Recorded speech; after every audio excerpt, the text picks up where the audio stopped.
మందుబాబులకు good news.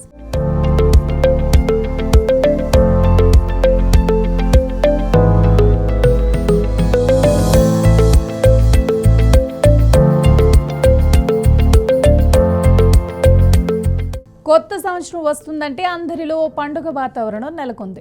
December 31వ తేదీ నుంచి జనవరి 1వ తేదీ వరకు తెల్లవారే వరకు యూత్, ఫ్యామిలీస్, స్టూడెంట్స్, ఎంప్లాయీస్ ఎవరికి తగ్గ స్థాయిలో వాళ్ళు న్యూ ఇయర్ సెలబ్రేషన్స్ పార్టీలు అరేంజ్ చేసుకుంటారు. అయితే కొత్త సంవత్సరం జోష్ ఏమాత్రం తగ్గకుండా ఉండేలా ప్రభుత్వం కూడా రాష్ట్ర ప్రజలకు గుడ్ న్యూస్ చెప్పింది. అదేంటంటే రెగ్యులర్గా ఉండే మద్యం షాపుల సమయాన్ని మరో 2 గంటల పాటు పొడిగించింది. ఇక బార్, పబ్, క్లబ్బుల్లో అర్ధరాత్రి 1 గంట వరకు తెరిచి ఉంచే అవకాశం కల్పిస్తూ తెలంగాణ ఎక్సైజ్ శాఖ జీవో జారీ చేసింది.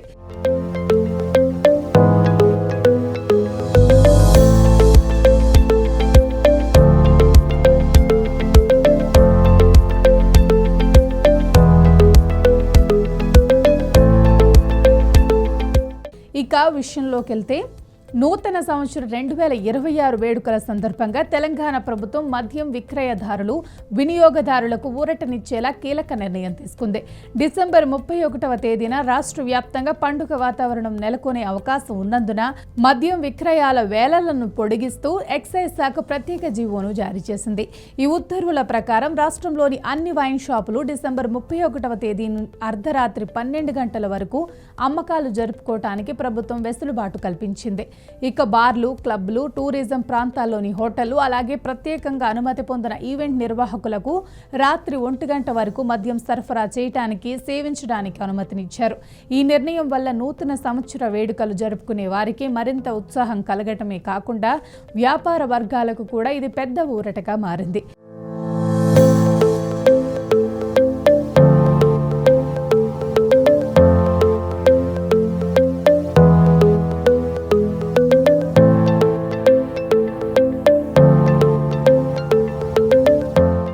ఈ నూతన సంవత్సర వేడుకల నేపథ్యంలో నగరంలో ఎలాంటి అవాంఛనీయ ఘటనలు జరగకుండా పటిష్ట బందోబస్తు ఏర్పాటు చేయాలని Hyderabad police commissioner VC Sajjanar అధికారులను ఆదేశించారు.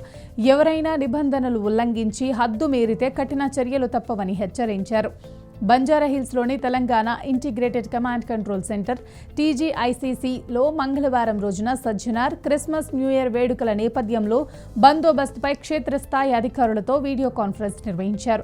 ఈ క్రమంలోనే నగరంలో చేపట్టాల్సిన భద్రతా ఏర్పాట్లపై ఆయన కీలక సూచనలు చేశారు. అయితే ఈ వెసులుబాటును ఆసరాగా చేసుకుని ఎలాంటి అక్రమాలు జరగకుండా ఎక్సైజ్ శాఖ అత్యంత కఠినమైన నిఘాను ఏర్పాటు చేసింది. ఎక్సైజ్ కమిషనర్ హరికిరణ్ గారి ఆదేశాల మేరకు డిసెంబర్ 27వ తేదీ నుండి రాష్ట్ర వ్యాప్తంగా ప్రత్యేక తనిఖీలు, డ్రైవ్స్ ప్రారంభం కానున్నాయి. ముఖ్యంగా ఇతర రాష్ట్రాల నుండి అక్రమంగా వచ్చే మద్యం, NDPL, నిషేధిత మాదక ద్రవ్యాలు, NDPS, అక్రమ రవాణాను అరికట్టడమే లక్ష్యంగా ఎక్సైజ్ సిబ్బందితో పాటు SDF, DTF వంటి ఎన్ఫోర్స్మెంట్ బృందాలు రంగంలోకి దిగనున్నాయి.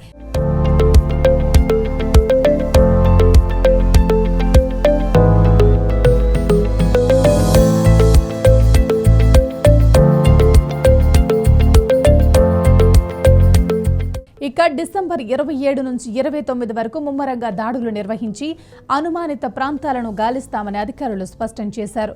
వేడుకలు పరాకాష్ఠకు చేరుకునే డిసెంబర్ 30, 31 తేదీలలో మరింత అప్రమత్తంగా వ్యవహరించాలని ఎక్సైజ్ శాఖ నిర్ణయించింది. ఈ 2 రోజుల్లో ప్రత్యేకంగా ఈవెంట్స్ జరిగే ప్రాంతాల వద్ద నిఘా ఉంచడంతో పాటు రాష్ట్ర సరిహద్దులు, ప్రధాన రహదారులపై వాహన తనిఖీలు, వెహికల్ చెకింగ్స్, రూట్ వాచ్ వంటి కార్యక్రమాలను చేపడతారు.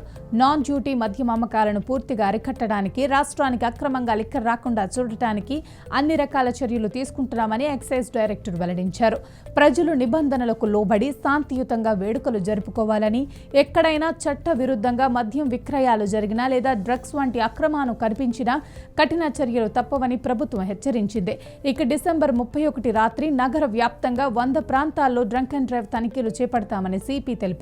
ఇందుకోసం 7 ప్లాటూన్ల అదనపు బలగాలను రంగంలోకి దించుతున్నామన్నారు. కొత్త సంవత్సరం జోష్తో మోతాదు మించి తాగి వాహనాలు నడిపితే ఉపేక్షించేది లేదని తేల్చి చెప్పేశారు. డ్రంక్ అండ్ డ్రైవ్ తనిఖీలో పట్టుబడితే వాహన సీజ్తో పాటు 10,000 జరిమానా, 6 నెలల జైలు శిక్ష తప్పదని హెచ్చరించారు. డ్రైవింగ్ లైసెన్స్ను శాశ్వతంగా రద్దు చేసే అవకాశం కూడా ఉందన్నారు. పార్టీలకు వెళ్లేవారు ముందుగానే డెసిగ్నేటెడ్ డ్రైవర్ను ఏర్పాటు చేసుకోవాలని లేదా క్యాబ్లను ఆశ్రయించాలని సూచించారు. యువత రోడ్లపై రేసింగ్లు, వీలింగ్లు, ర్యాష్ డ్రైవింగ్కు పాల్పడితే కఠిన చర్యలు తీసుకుంటామన్నారు.